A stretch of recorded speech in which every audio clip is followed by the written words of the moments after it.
بسم الله الرحمن الرحيم. يا أيها المزمل قم الليل إلا قليلا نصفه أو انقص منه قليلا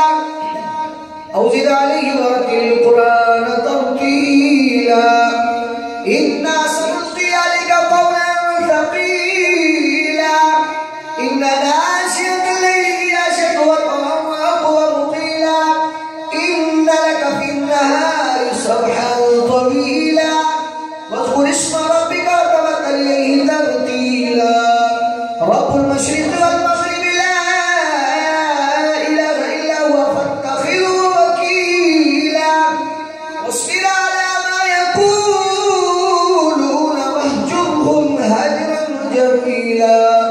وذرني والمكذبين أولي النعمة ومهلهم قليلا إن لدينا أنكالا وجحيما وطعاما ذا غصة وعذابا أليما يوم ترجف الأرض والجبال وكانت الجبال كثيبا مهيلا إنا أرسلنا إليكم رسولا شاهدا عليكم كما أرسلنا إلى فرعون رسولا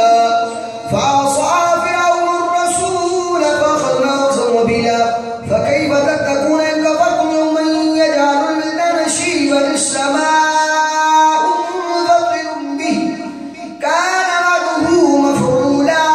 إن هذه تذكرة فمن شاء